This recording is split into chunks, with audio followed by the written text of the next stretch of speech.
our main cereal crops outside the temperature range to which they're adapted, and so try to imagine a world that's 2 or 3 degrees warmer with 20 or 30% fewer calories on it, and then try to figure out how that's going to work for peace, for public health, for the rights of women, for any of the things that we care about on this planet. It won't. It will be a predictable and sad and horrible chaos punctuated by occasional and maybe not so occasional emergencies of the kind that we grow more used to now as storms increase in their power, as droughts and floods become more common.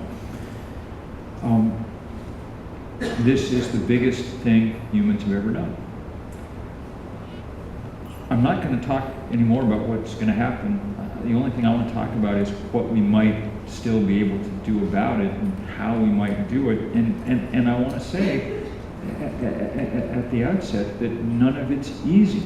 And you have a sense of how difficult and plagued and vexed a question it is living here in Canada, because Canada's become, I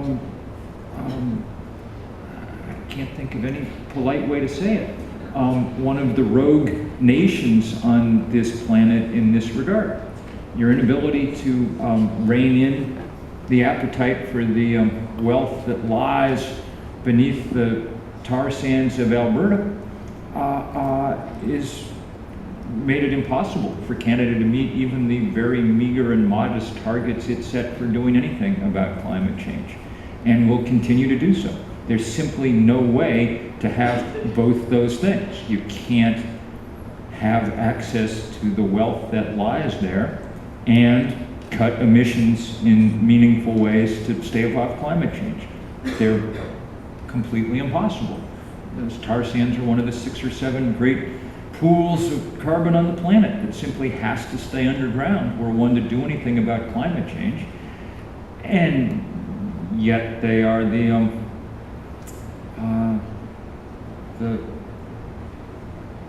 at this point, one of the driving forces of Canadian political life. The Canadian, I can tell you from around the world that the Canadian diplomatic corps is largely engaged now in selling tar sands and the idea of them to the rest of the world. You've seen how the desire to get at those tar sands has been enough to cause Ottawa to try and overrule every bit of progressive environmental legislation that this country spent several decades building up. At the moment, it's largely the remarkable efforts of First Nations people and the thin but powerful legal status that they've been able to muster that presents any kind of check or bar at all on that kind of development. And the same thing is true in most places around the world. In my country, where we've led the largest civil disobedience actions in 30 years against the Obama administration, chaining ourselves to the White House fence and heading off to jail and things, it's the great desire for the oil that lies underneath the shale of North Dakota, or the fracked gas in the Appalachians, or the coal in the Powder River Basin. In Australia, where the largest coal mines on Earth are planned, the desire for that coal wealth was politically popular enough to oust the government last year and replace it with one clearly in the pocket of the coal industry. It's not that people can't see the effects. Canada's the closest country in the world to the Arctic. You guys have had a front row seat for watching the melt. In Australia, you know, their neighbor nations in the Pacific are literally disappearing. We launched at 350 Pacific, we launched canoes, traditional hand-built canoes from 12 Pacific Island nations this week, and they're journeying to Australia. And they're going to use those canoes to blockade the largest coal port in the world at Newcastle to try and stop those enormous ships from, and I don't know how it's going to end. I'm a little scared, frankly, by how it's going to end. But it's beautiful and powerful to see. That sense of whether we're going to be able to summon the human ability at self-restraint is, I think, the question of our time. The last century was mostly about figuring out how to explore the human genius for producing new things and more of them. That's what we were mostly about. And it had obvious benefits, and now it comes with obvious deep costs that we have to quickly bring under control. The good news is that it's entirely possible to do it. We didn't know that 25 years ago. We didn't really know what we were going to do if we weren't burning coal and gas and oil. Solar energy was still we talked about it a lot, but with our fingers crossed, because it wasn't really ready for prime time yet, but that's changed. There were days this summer when Germany, at the same latitude as Ontario, generated 75% of its power from solar panels within its borders. Nobody goes to Stuttgart for a beach vacation. This is proof not of natural endowment, but of great political will. And that political will is something that we can, if the Germans can summon it, so can we. In fact, there's something ironic and powerful about the fact that it's the Germans, the nation who caused more than their share of problems in the 20th century, that are providing more than their share of solutions in this one.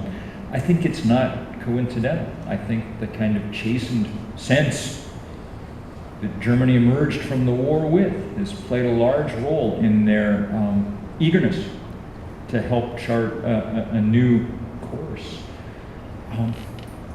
At this point, in fact, I think it's less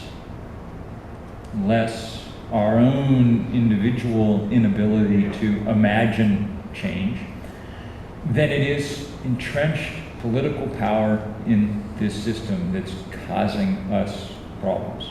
Yeah. The fossil fuel industry is the richest enterprise in human history, and in many nations, including mine and yours, that kind of wealth has purchased political power far in excess of what the arguments and the data would otherwise grant.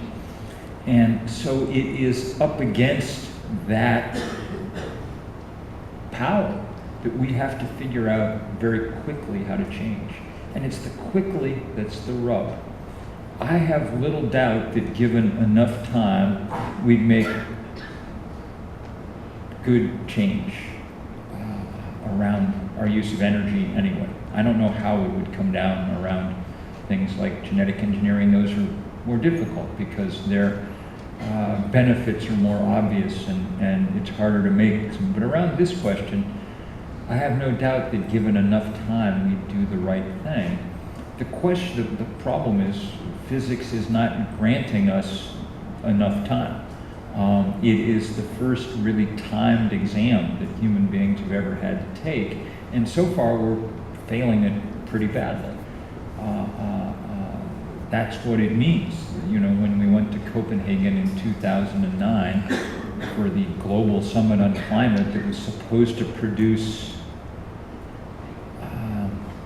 in the Hollywood version, it would be the place where everybody came together and recognized that the aliens were, attacking the Earth. We were going to have to, rise above our...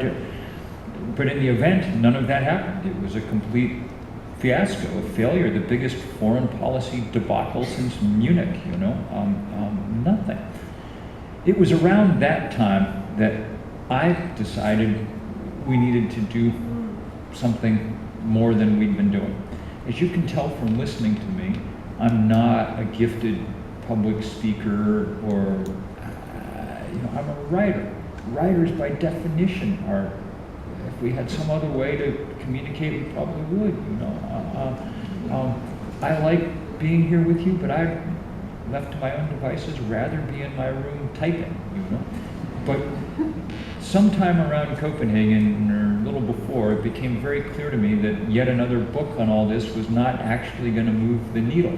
That we had won the argument long ago. Every scientific body in the world had long since issued the sternest possible warnings about what was going on. We'd won the argument, we were just losing the fight.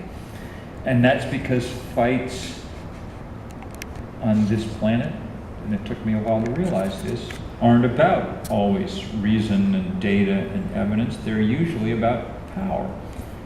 And power in this case means, on the side of the fossil fuel industry, money. They have pretty much all of it. Exxon made more money each of the last 4 years than any company in the history of money. Okay? And on the other side, and that money is usually plenty to triumph. Left to its own devices, it always wins. But on the other side, on occasion, we figure out this other currency to work in, this sort of currency of movements, passion and spirit and creativity and sometimes just sheer numbers. So that's why it's so important that there are, people from 350 Hamilton here out, signing people up. We started 350.org with myself and 7 undergraduates at Middlebury College, which is students just like students here, same same profile.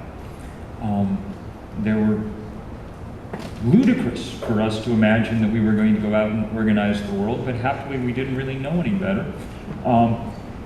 There were 7 of them, and there are 7 continents, so each one took one, and we went to work. The guy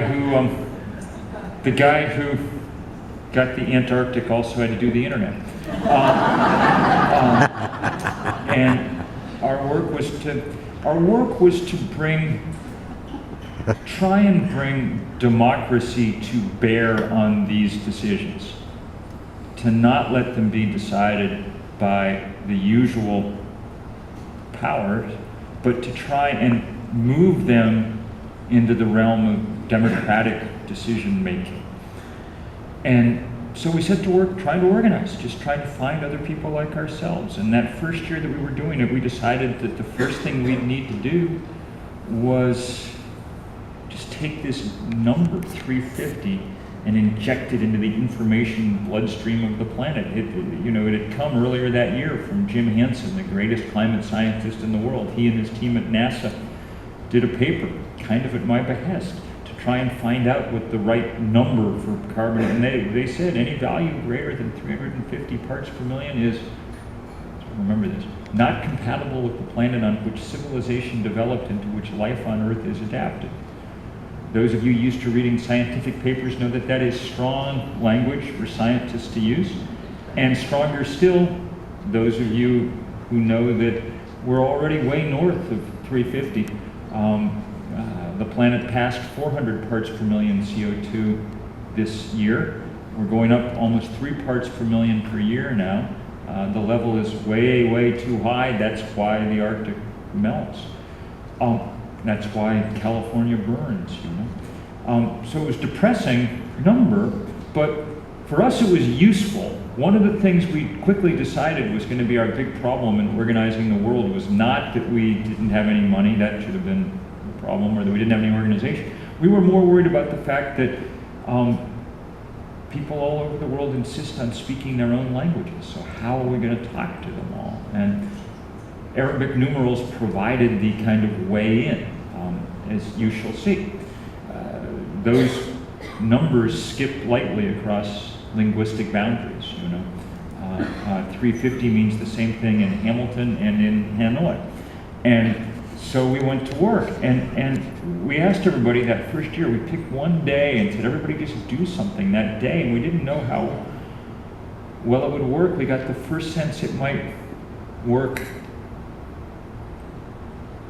2 days early. We were supposed to do it on a Saturday, and on Thursday we were sitting around our office and our phone rang. We had one room office.